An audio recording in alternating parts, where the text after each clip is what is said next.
is she gonna win this thing? I'm so pissed off!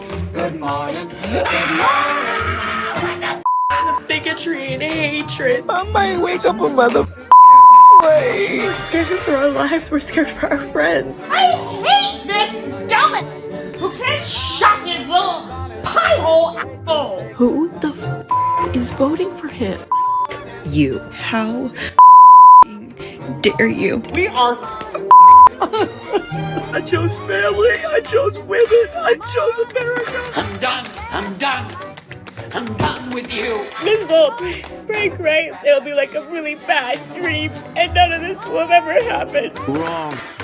Welcome everyone back to Wrestling with Politics. My name is Joel Perez, and today we're going to be discussing the results of the 2024 presidential election. And as I'm sure everybody has already seen, once again, President of the United States, Donald J. Trump, has reclaimed the White House.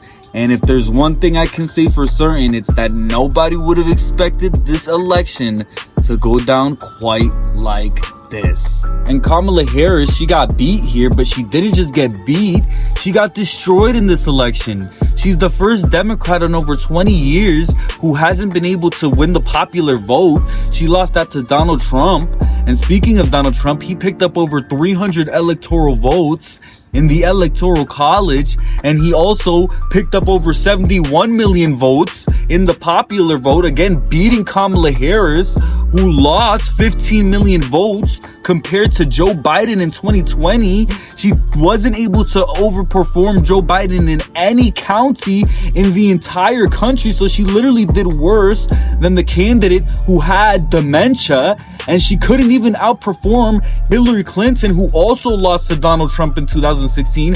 At least Hillary was able to win the popular vote. Kamala Harris couldn't even crack that. Are there any places that the vice president is overperforming Joe Biden in 2020? So we could show you that as well. We just bring that out here. Harris overperforming in 2020. Holy smokes. There you go. So let this go away and see if there's anything on the east side there. Literally nothing? Literally nothing. Literally not one county? And so Kamala Harris has ended up being one of the worst performing Democratic presidential nominees in recent history. And if you've listened to the words of this channel, that's no surprise. And to be quite honest, this is a satisfying election result for me personally. And it's not just because I was able to predict the election result correctly, and I predicted that Donald Trump was going to win this election, but also because America woke up on election day and they saw the options that were in front of them. And they saw Kamala Harris, and they saw one of the most corrupt, one of the most ineffective, one of the most undeserving, and not to mention petty candidates for U.S. office that we've ever seen in our lifetime. So right now, there's a full-scale liberal meltdown going on the internet and online on sites like Twitter. And quite frankly, it's hilarious to watch. And this election, it ended up being historic in many ways, but definitely because of the fact that all these liberal pundits came out and they definitely were able to get their narrative across. They made it seem much more than what reality bore out, that Kamala Harris was going to win this election. Election predictors like Alan Lichtman, who I mentioned in my other videos, came out and he's predicted every single election except the 2000 election. But he's predicted every single election in his lifetime. And for the second time ever here, even Alan Lichtman was wrong. He predicted Kamala Harris would win, and as we all know, Donald Trump actually ended up taking this one home. So this just goes to show that for all the $1 million paid operatives, for all the pundits who get paid so much money to come out here and predict these elections, all these people are truly out of touch. Their numbers and their unemployment numbers and their fancy little algorithms, it can get them as far as they want. But at the end of the day, if you want to predict an election correctly, you have to have your finger on the pulse of what's going on in America and what the American people and the working class of this country feels. And that if you put your finger on that, what that results in is that a 22-year-old kid sitting on a rooftop is able to predict the election correctly, and the $1 million paid operatives and all the pundits were dead wrong. And you know why that is?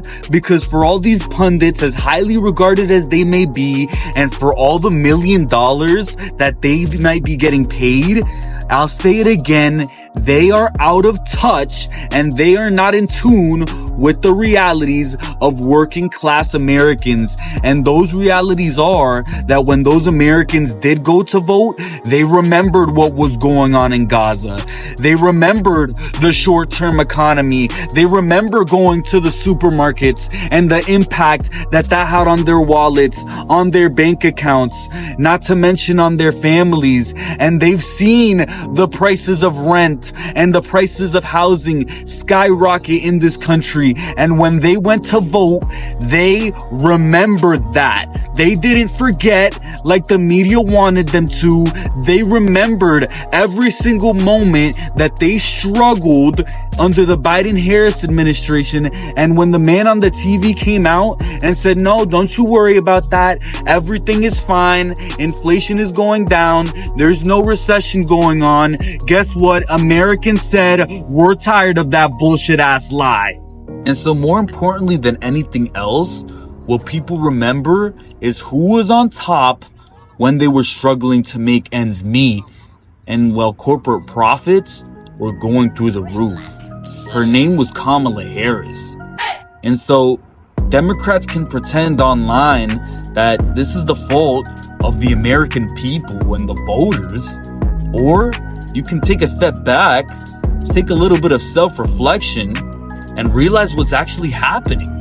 Kamala Harris was a historically unpopular candidate, and instead of choosing to practice democracy, Kamala Harris literally skipped the primary process.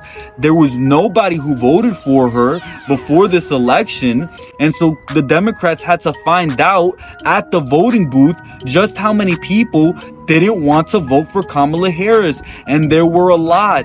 And it's because instead of offering voters common sense policy positions, solutions like universal health care, like ending these overseas wars, like maybe a $20 minimum wage, instead of offering voters any of that, all the Democratic Party had was Kamala Harris bragging about the endorsement of 200 Republicans, but at the same time calling Trump supporters who are Republicans Nazis. And then, instead of distancing herself from Joe Biden, she decided to defend him and lie straight to the face of the American people and pretend that he wasn't demented. And instead of trying to court independent voters who they drastically needed to win this election, Kamala Harris decided to release attack ads on third-party campaigns who didn't even end up factoring that much into the vote, like Jill Stein's campaign.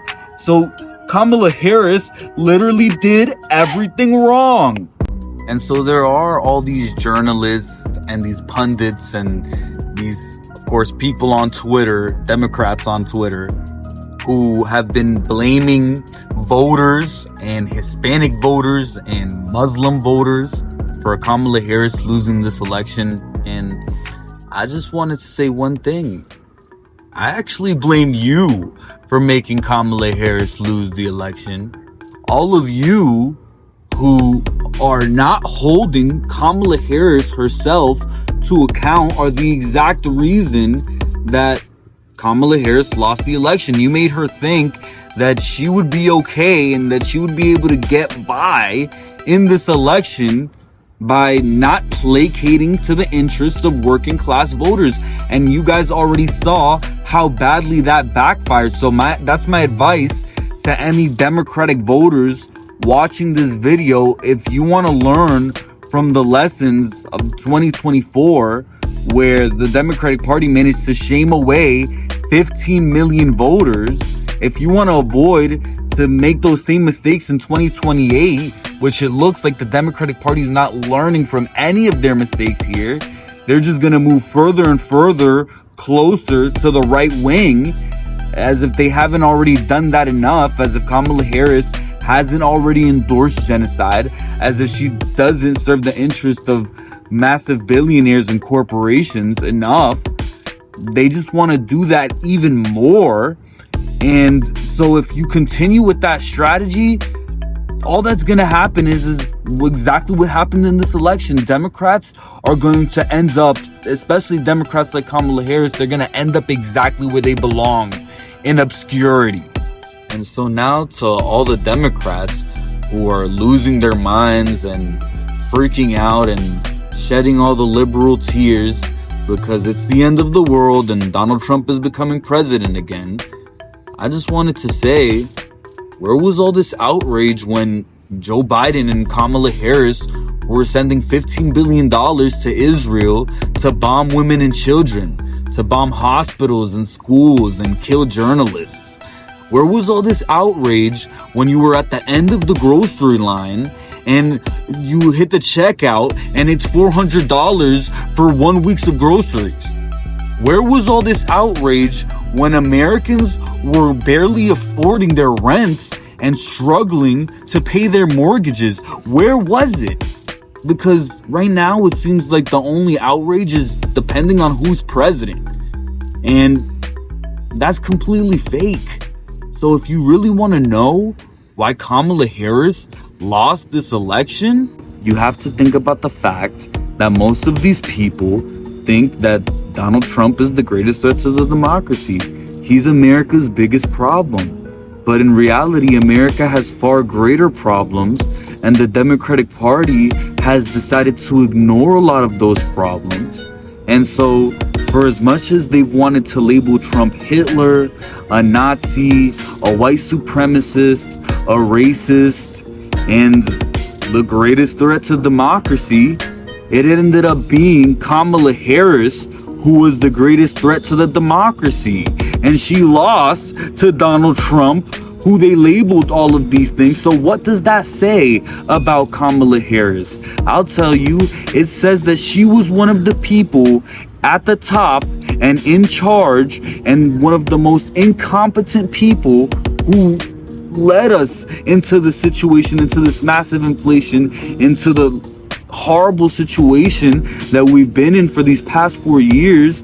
And American voters, thankfully, thank God, they did not forget that at the voting booth. And so that's why Kamala Harris did not become the 47th president of the United States. And as far as Donald Trump goes, now that Donald Trump is going to be the president of the United States, I just want to set the record straight here. If Donald Trump doesn't decide to deliver for the American people, if he doesn't decide to deliver peace in the Middle East, and he doesn't decide to put a quick end to this war and this suffering going on in Gaza, if he doesn't decide to de-escalate tensions with Putin and end the war in Ukraine, if Donald Trump decides to instead serve the interest of the deep state and he forgets along the way to lower down these prices and he forgets the promises that he made to working class Americans, guess what? Donald Trump, this channel, we're not gonna hold you up to some special kind of standard. Oh, that's not what this is about. This is about holding the powerful to account. And if Donald Trump doesn't deliver on the promises that he made, we're gonna protest him as well. And if you're gonna protest and hold Donald Trump accountable as well, I want you guys to let me know that in the comment section down below. Let me know everything you guys are thinking right now. What did you think about this election result? Did you like it? Did you dislike it? What were your honest reactions? Who did you vote for? Let me know that as well in the comment sections down below. You guys already know I voted for Jill Stein. And I also wanted to thank you guys as well, because we've hit 300 subscribers. We're smashing through all of these goals. Our last goal was 250 subscribers. We're already at 300 here. So, of course, we've got to keep reaching new heights. And I believe we're going to be smashing through these goals pretty quickly, because our new goal is to hit 500 subscribers on this YouTube channel. If you guys can help me do that, that would be greatly appreciated. And make sure to stay tuned to Wrestling with Politics. There's tons of content on the channel. You could check out this video talking about Tony Hinchcliffe and his recent comments and his joke, and Joe Biden, who came out right after Tony Hinchcliffe's controversial joke and seriously commented on the events going on in Puerto Rico and called half the country garbage people. So you guys can check that out. And for now, thank you guys for watching this video. I'll see you all soon.